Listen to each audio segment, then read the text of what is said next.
badukura ku ndangagaciro zacu z'ubunyarwanda, badukura kuri gakondo. Buriya abadukurikiye kugira ngo babyumve neza, nutakaza identite yawe, cyabindi turi kuvuga indangagaciro, uburiwe umuco, kandi uburiwe bivaka ku nkomoko, from the roots. Iyo uburiwe ubitakaje, you are nothing. birangiye. Ni ukuvuga ngo rero batwambuye itorero ryacu, batwambura kwitwa umunyarwanda. Ukumva umuntu ngo yitwa ngo Peter, ngo Mukamusoni, ngo Dafroze, ngo Habimana Jean Bosco. Abanyarwanda ntibari bafite ayo mazina mbere. Yego. Ayo ni amazina y'abazungu dukeza bapfuye ngo bitwa ngo ni abatagatifu. Hari ibintu bijya binyobera, ukajya kumva umuntu kumva ngo yitwa ngo ni Muziranenge Santashe. Sinzabumva iryo Muziranenge Santashe. Muziranenge ngo ni ripagani, Santashe kubera ko ari Faransa ngo ni ritagatifu.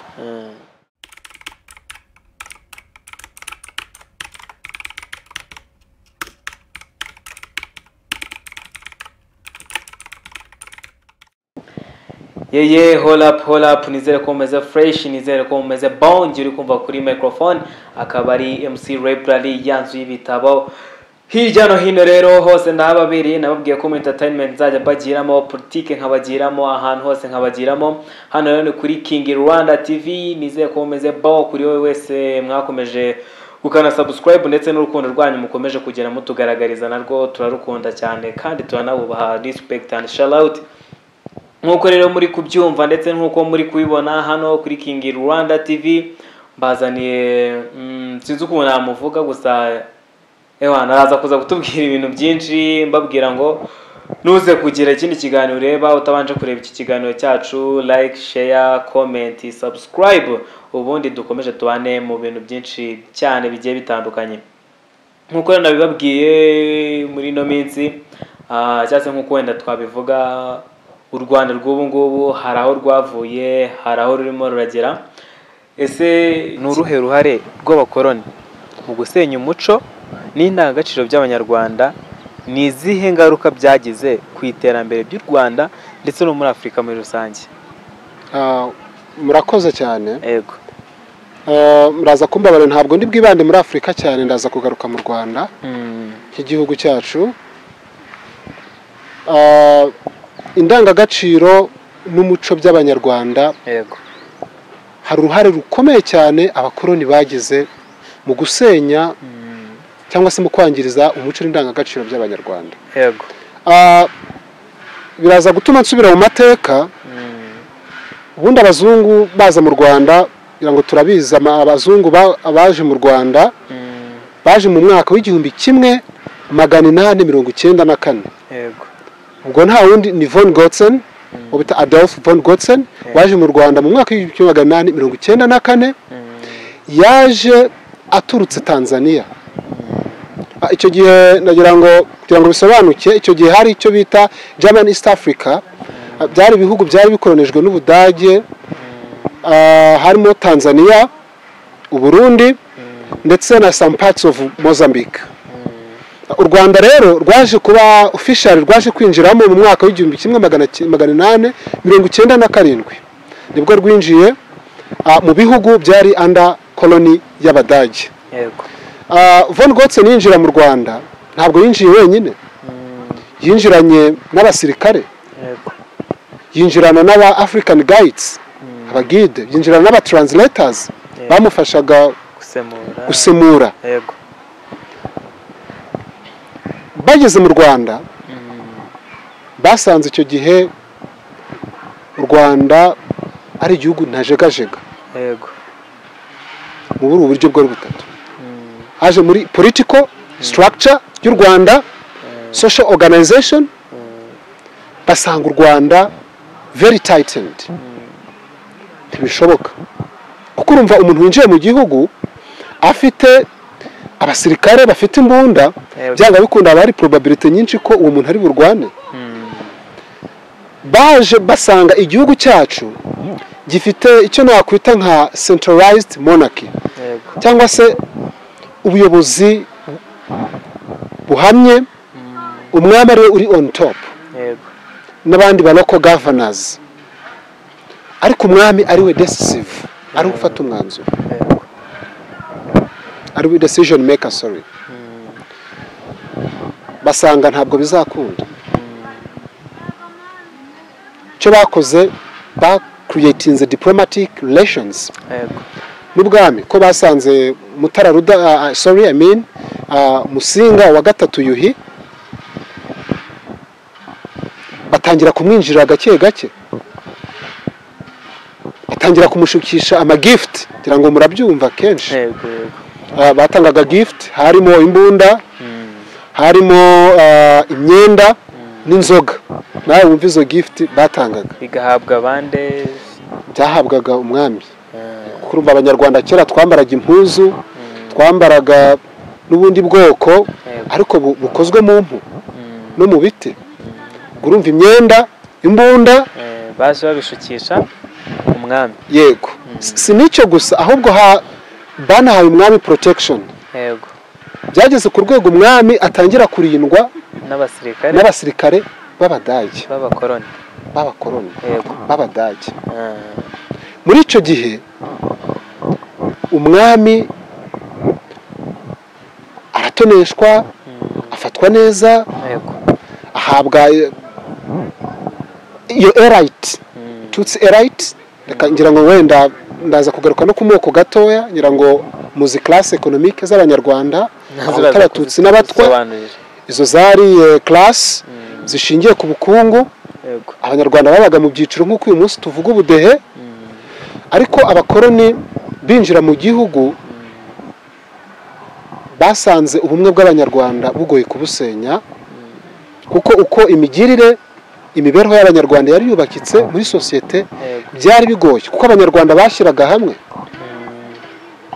bagiraga icyo bita itorero batorezwagamo indangagaciro n'umuco nyarwanda no gukunda igihugu urumva ko ni kimwe mu kintu cyagoye abakoroni b'abadage kugira ngo basenye bashobore kudutegeka bashobore kutwinjirira kugira ngo bagire iyo political influence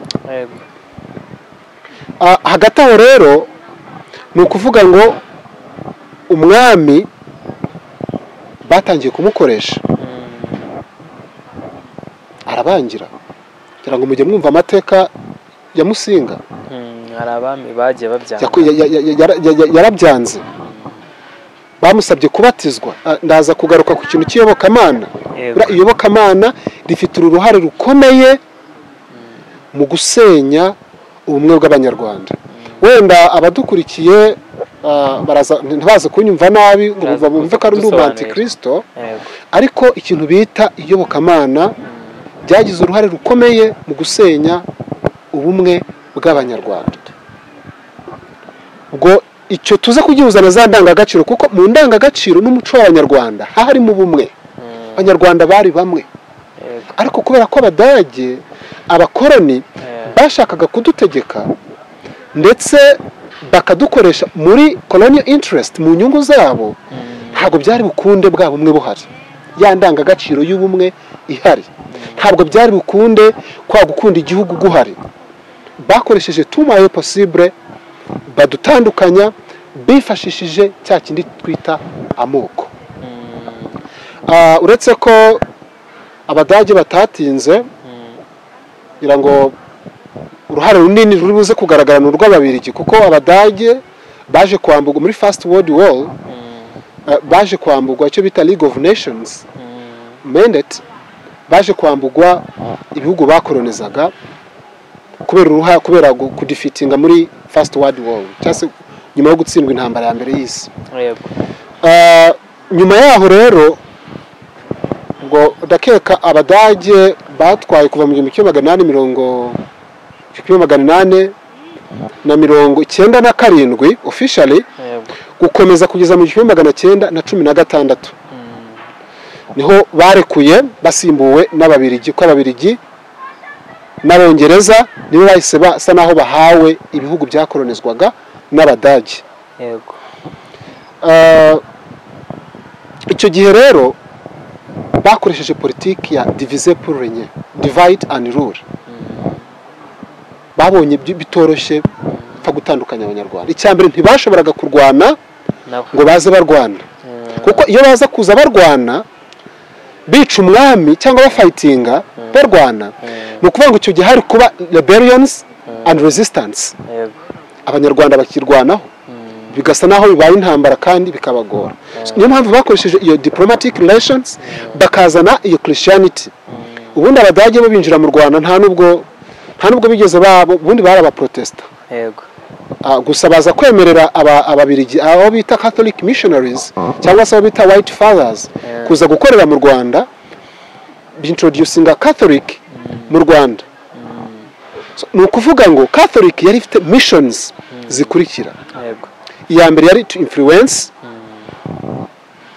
ngo nimvuga to influence bishobora wenda kuza kumvikana ukundi. Icya kabiri to control, to civilize and to promote western values. Urakoze cyane kubidusobanurira neza. Yego.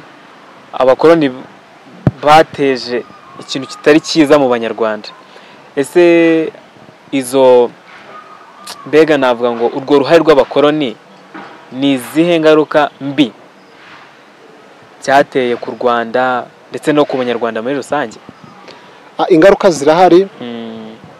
Ingaruka zikomeye cyane nuko abakoloni bashenye ubumwe bw'abanyarwanda. Yego. Ibyo bigaragarira mu moko bazanye, izari classe économique. Yego. Ibyiciro by'ubukungu abanyarwanda babarizwagamo byahinduwe amoko. Ariko uruhare runini rukomeye, nubwo wenda byagize uruhare rukomeye, abakoloni babigizemo uruhare rukomeye, byahawe imbaraga n'ubuyobozi bubi bwariho muri icyo gihe, bwari buyobowe na Perezida Habyarimana. Ntabwo ngaruka kuri Kayibanda. Kayibanda nawe akijyaho yagize icyo kintu cyo gushyira imbere amoko, ariko reka mpere mu 1973 Perezida Habyarimana akora coup d'etat akoresheje le 11 camarades du 5 juillet. Ni ibintu byakomeje gutizwa umurindi, ubuyobozi bujyaho bukomeza kugendera kuri ya politiki y'amoko, gushyira imbere inyungu z'amoko, haba mu butegetsi, haba mu bukungu, haba mu burezi, haba mu byiciro ibyo ari byo byose. Ibyo bintu nibyo byaje gutuma habaho jenoside yakorewe Abatutsi. Miliyoni z'abanyarwanda zirashira. Ubwo nirinze kujya muri deep explanations yabyo uko byagiye bigenda, ariko iyo migenzereze y'abakoloni yatumye ubumwe bw'abanyarwanda busenyuka, niyo ubuyobozi bwa Repubulika bwakomeje kugenderaho kuri iyo ideology, butuma tugera kuri jenoside yakorewe Abatutsi. Ingaruka byateje turazizi. Miliyoni z'abanyarwanda zaragendeye z'Abatutsi. Ibikorwa remezo byasenyutse. Imfubyi, ubuhunzi, ubukene, famine cyangwa inzara, n'izindi ngaruka nyinshi cyane. Ibyo ntabwo bikomeye nko gusenyuka k'ubumwe bw'abanyarwanda, kuko buriya ikintu bita ubumwe, buriya ubukene, abantu bashobora kugira ubukene bakongera bakisuganya bakiyubaka, ariko ntabwo bakwiyubaka badafite ubumwe. Ubumwe ni ikintu gikomeye cyane. Icyo kintu gikomeye abakoloni badusigiye, na n'uyu munsi wa none tukirwana nacyo, tunashimira leta y'u Rwanda ko ikigero uyu munsi tugezeho nk'abanyarwanda muri politiki ya ndi umunyarwanda hari impinduka nyinshi, haba mu muyobozi, haba mu byiciro ibyo ari byo byose by'ubuzima bw'igihugu. Urabona ko uyu munsi wa none hari impinduka zikomeye mu kongera kubaka ubumwe bw'abanyarwanda. Ubwo rero numva ikintu gikomeye abakoloni badusigiye, ndetse n'amateka y'ubuyobozi bwahise bwari burangajwe imbere na Perezida Habyarimana bwadusigiye ni jenoside. Ikintu kitari cyiza. Ariko tunashimira ubuyobozi bwa Perezida wa Repubulika y'u Rwanda bwatowe guhera muri 2003. Ntekereza ko Perezida Habyarimana akimara gupfa hagiyeho inzibacyuho Perezida Pasiteri Bizimungu. Muri 2003 Perezida officially aba aribwo atorwa nka perezida w'u Rwanda, agaragaza impinduka zikomeye. Wenda nazo niba ngombwa mu kiganiro gitaha tuzazivugaho, ariko ikintu gikomeye yakoze ni ukongera kugarura ubumwe bw'abanyarwanda, bwa bumwe, kongera kugarura umutekano, kongera kugarura ubutabera, demokarasi. Nimvuga demokarasi ubwo abashobora kuntera amabuye, abanyamahanga ubwo ndavuga bari aba westerners, bo batwigisha ko politike nziza, espace politique, reka mbivuge gutyo, political space, ari ukugira amashyaka menshi, icyo bita multipartism. ariko buriya ntabwo ari byo, ntabwo ari byo, kuko multipartisme, kugira amashyaka menshi ntabwo ari cyo gisobanuye ko abantu bafite espace politique. Yebwo ahari nayo, ariko ari mu murongo ujyanye no guteza imbere igihugu, ntacyo byaba bitwaye. Ariko amashyaka menshi aza yose yiyopoza, azana icyo bita politique bananière, abatavuga rumwe. Iyo terme abatavuga rumwe, abantu benshi wenda dufite ukuntu tuyumva, ariko buriya abantu bashobora kugira different ideas but the same directions. Ushobora kuba abantu bafite ibitekerezo bitandukanye, ariko bose bari mu murongo umwe, bafite vision imwe.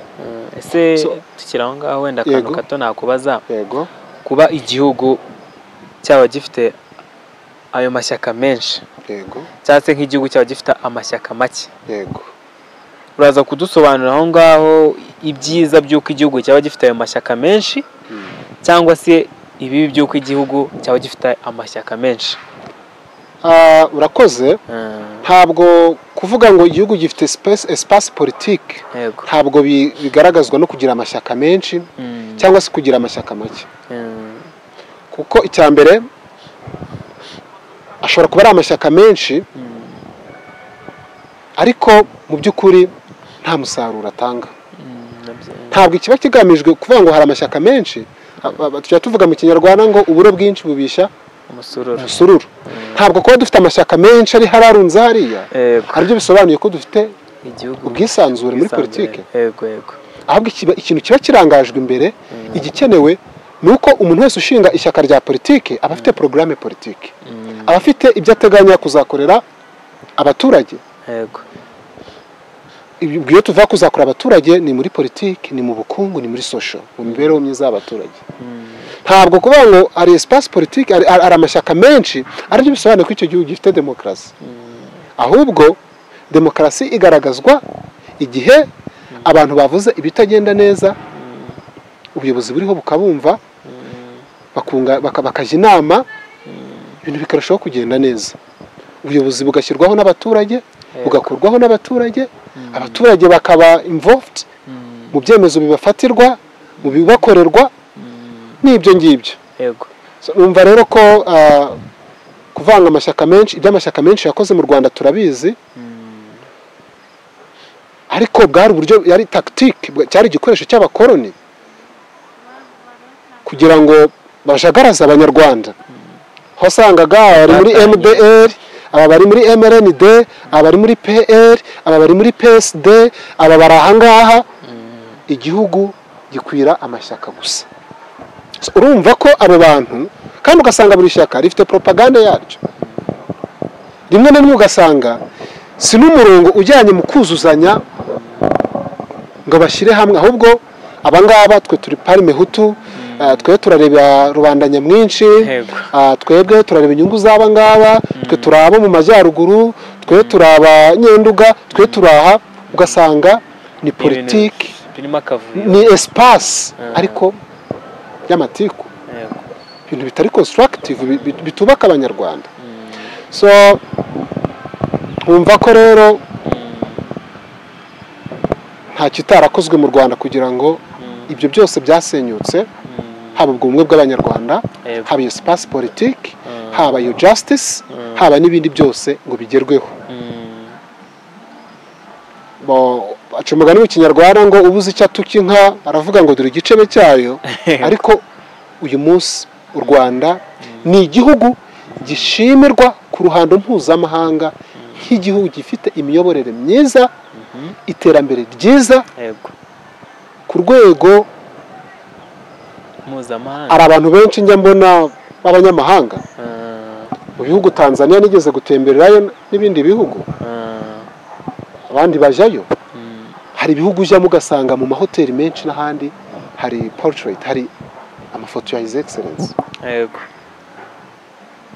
Bikwereka urukundo n'ubutwari umuyobozi w'u Rwanda afitiwe n'ibihugu byinshi muri Afurika. Yego ndumva nasoreza aho ngaho icyo kibazo. Yes, ngira ngo bisobanuye neza kandi ndanagushimiye kuba utumye tubyumva neza ndetse tukanabisobanukirwa. Ese dusoza nyuma yo gusenyuka k'umuco n'indangagaciro by'abanyarwanda n'uruhe ruhare rwa leta y'u Rwanda mu kugarura za ndangagaciro wa muco byari byarazimiye? Urakoze cyane. Byari kumbabaza iyo tuza gusoza tutavuze kuri icyo kintu. Ntabwo nayo byibagirwa. Twagiye tubihera mu mateka uko byatangiye uko byasoje uko byagiye bigenda, ariko byari kumbabaza iyo tudasoreza kuri icyo ngicyo. Uruhare rukomeye cyane inevitably udasubirwaho leta y'u Rwanda yagaragaje mu kongera kugarura za ndangagaciro n'umuco by'abanyarwanda. Icyambere reka duhere ku mateka y'inkotanyi yadutoje umuco wa patriotisme wo gukunda igihugu. Inkotanyi ni urubyiruko rw'abanyarwanda bitwaga abatutsi, reka mbivuge kuko uyu munsi nta batutsi dufite abanyarwanda bari hanze bishyize hamwe mu buhunzi bwabo, ntibigeze bemera kumva ko bakwiye kuba ahatari iwabo. Ntibise ko bakwiye kuba ahantu badafite identity, badafite abo bari bo, badafite igihugu. Kubaho udafite igihugu ni ishyano. Baragarutse kubw'inyungu z'abanyarwanda benshi bari mu mahanga badafite. Nibuka abantu bahungiye muri Kongo ko ndi umwe mu bantu babayeyo. Barabitaga ngo ni Kabila Mubaya wakulala mu mulago. Abanyarwanda Kabila Mubaya wakulala mu mulago. Abanyarwanda ubwoko bubi, mu burezi bagatotezwa, bagahabwa amanota make batsinze, no mu bindi byiciro byose by'ubuzima nta mahirwe babigiragamo.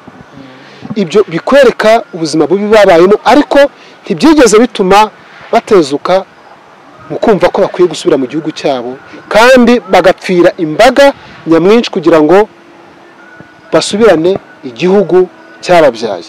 Iyo ndangagaciro ya patriotisme, iyo ndangagaciro yo kwitanga, iyo ndangagaciro yo gukunda igihugu barayigaragaje. Tunabashimira, ntacyo twabona tubashimira, ariko Imana izabahembe. Icya kabiri ni ukugarura politiki ya ndi umunyarwanda. Twagiye tubibona mu mateka y'abaperezida bagiye babaho. Kayibanda ajyaho yashyize imbere inyungu z'abahutu kurenza kureba inyungu z'abanyarwanda. Perezida Habyarimana Juven agiyeho nawe akomeza gutyo. Ari nayo mpamvu buriya kureba inyungu z'ubwoko runaka ibyo ni ibintu qui ne va jamais fonctionner. Bivuze ngo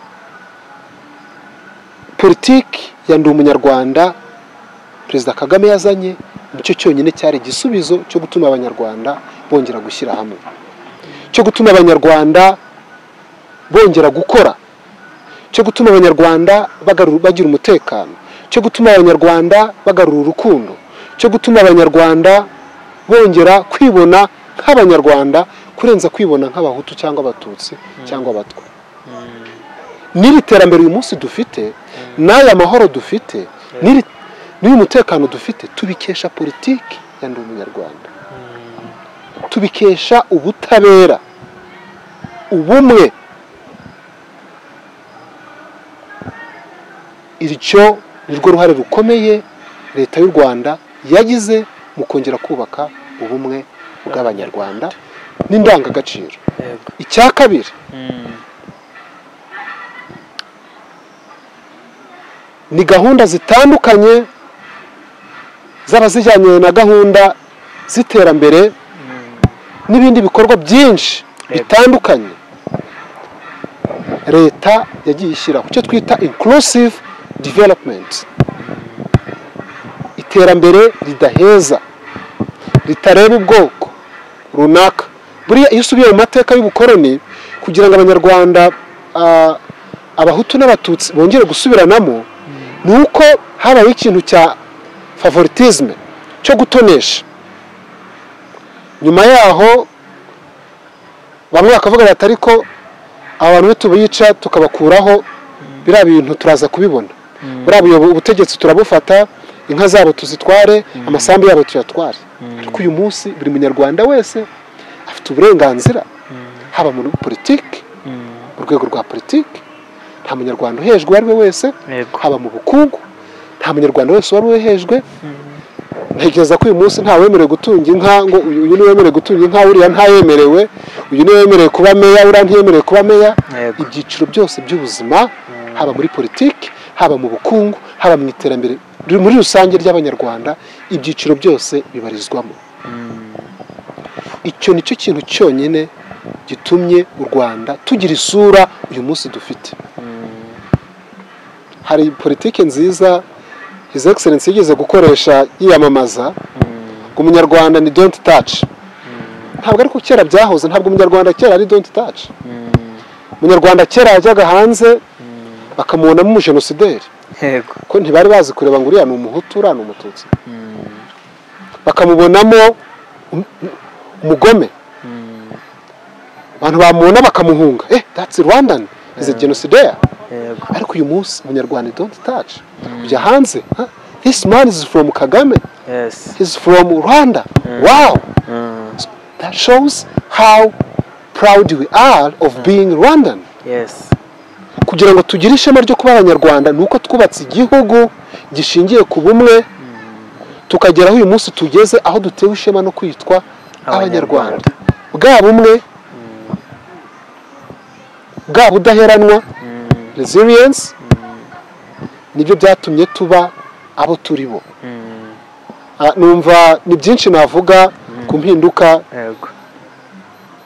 zabayeho cyase zakozwe na n'uyu munsi zigikorwa kugira ngo abanyarwanda twongere tuba abanyarwanda bafite indangagaciro nzima n'umuco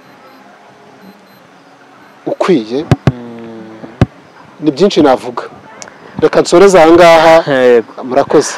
Urakoze cyane Bwana Alexandre. Yego murakoze cyane, ndetse namwe mwese mwari mudukurikiye, namwe mwese mwari muteze amatwi, namwe mwese mwari mukurikiye ikiganiro kuva gitangiye kugeza ku musozo wacyo. Murakoze, mukomeze kudukurikira, mukomeze gukanda subscribe, mukomeze kujya muri comment, mutwandikire, mudusaba batumirwa nkuko mwakomeje kudusaba Bwana Alexandre. Mukomeze mutubwire kugira ngo dukomeze tubane, dukomeze tuganire, ndetse no ku biganiro by'ubutaha nabyo turabibakurikije. Mwibuke gukanda subscribe, like, share ndetse na comment. Hano ni kuri King Rwanda TV, ngiye umvaga yari MC Library. Ciao ciao.